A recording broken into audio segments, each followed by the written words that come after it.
Veiðar og vinnsla uppsjávarfiska, loðnu, síldar, kolmunna og makrils gegna mikilvægu hlutverki í efnahagslífi þjóðarinnar. Útflutningur á uppsjávarafurðum á bilinu 30–40% af heildarútflutningi íslenskra sjávarafurða. Skipaflotinn sem sér landvinnslunni, fiskiðjuverum og mjöl- og lýsisvinnslum fyrir hráefni öflugur og landvinnslan tæknivædd og afkastamikil. Til að tryggja skilvirkni vinna veiðar, vinnsla og markaðsstarf saman. Í þessu myndbandi verður rætt við deildarstjóra uppsjávarsviðs HB Granda og við kynnumst líka starfsemi fiskimjölsverksmiðju fyrirtækisins á Vopnafirði þar sem tæknin alls ráðandi. Hjá deildarstjóra uppsjávarsviðs í mörg horn að líta. Starfið fjölbreytt. Ég náttúrulega búinn að vera að vinna hjá HB Granda síðan ég var 16 ára gamall sem sumarstarfsmaður með skóla og annað og hef svolítið bara kynnst þessari grein í gegnum tíðina og svo var það 2008 þá fór ég að sjá sölumál á mjöl og lýsi fyrir HB Granda og þá svona fyrstu kynni mín að uppsjávar hlutanum og þeim sveiflukennda bransa. Ég get ekki hugsað mér í sjálfu sér í fljótu bragði eftir að hafa kynnst þess að gera neitt annað. Þegar þú mætir á skrifstofuna á hverjum einasta morgni þá alltaf einhver ný verkefni sem að bíða þín. Þessi bransi aldrei eins, það alltaf eitthvað nýtt á hverjum einasta degi.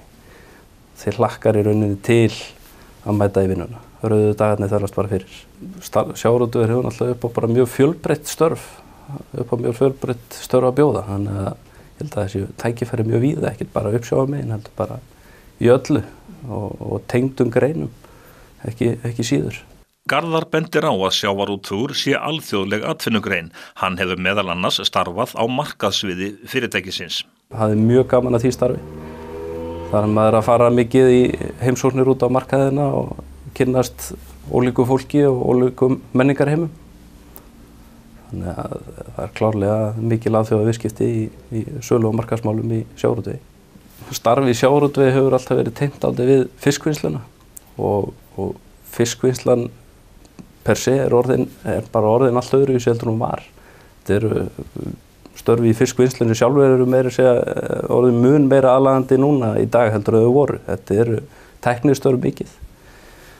En svo náttúrulega fjöldinn allur af störfum í kringum sjávarútveginn og öðrum störfum í sjávarútvegi heldur en kannski bara í vinnslunni. Það svo bara vinna í sölu og markaðsmál og annað. Sjávarútvegurinn hérna heima hefur náttúrulega verið að taka málin meira í sínar eigin hendur og sækja lengra út á markaðina og gera meira og búa til meiri verðmæti úr því sem við höfum. Þannig að ég held að það hlýtur að vera spennandi fyrir allavega ef fólk bara geti kynnst í raun og veru hvað felst í sjávarútveginum. Þá held ég að það þætti mjög spennandi atvinnugrein. Við kveðjum nú deildarstjóra uppsjávarsviðs og höldum í fiskimjölsverksmiðjuna á Vopnafirði.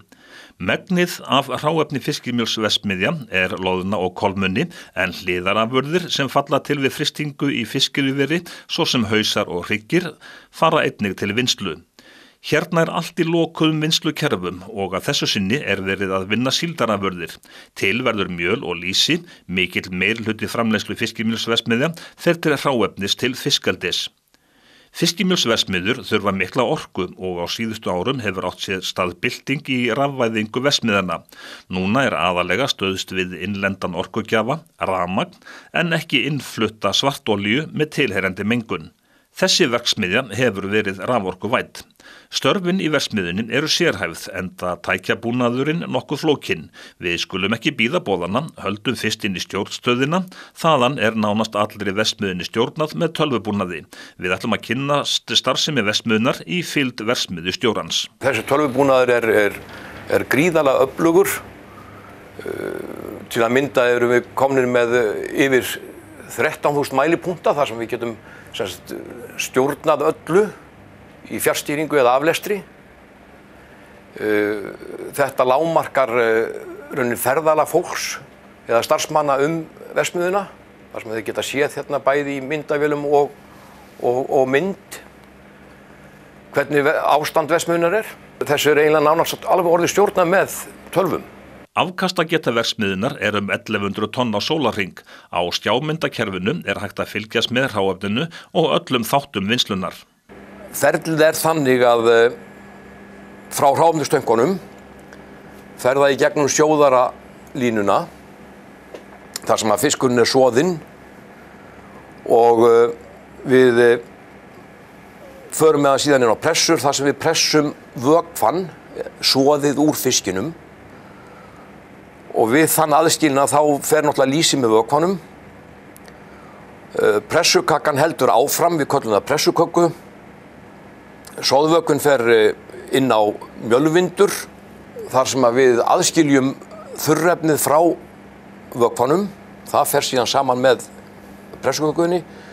Síðan fer vökvinn inn á skilvindurhliðina þar sem við tökum gróflýsið úr vökvanum og þaðan inn á hreinlýsvél. Þá erum við búin að hreinsa lýsið og það er orðið tilbúið sem afurð. Eftir stendur soð sem að við setjum inn á eimingatæki. Þar eimum við upp vökvann 26–30% kjarna, þá köllum við það soðkjarna, sem við aftur blöndum saman við pressukökuna og mjölvindurhratið. Þetta eru þessir fasar sem við köllum í verksmiðjunni. Þaðan fer þetta inn á forþurrkuna sem að við þurrkum upp niður í 40% rakastig áður en það fer inn á eftirþurrkuna. En þá taka við þessir loftþurrkarar, við erum með 2 þurrkara sem eru rafmagnsknúnir. Og þetta eru þeir þurrkarar sem voru fyrstir í Evrópu til þess.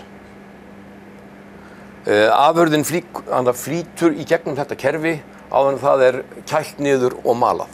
Hráefnistankar verksmiðjunnar eru stórir, þeir taka hátt í 4.000 tonn. Hérna fyrir aftan mig erum við með 12 megavatta rafskautakettil. Þetta er gríðarleg bylting frá því að fara úr vera með olíuna og yfir rafskautin.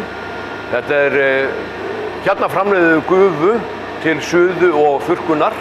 Stærsta byltingin er þó sú að nú erum við náttúrulega hættir að nota olíu, notum innlendan orkugjafa sem er rafmagn og erum lausir við mengun sem fylgir olíunni.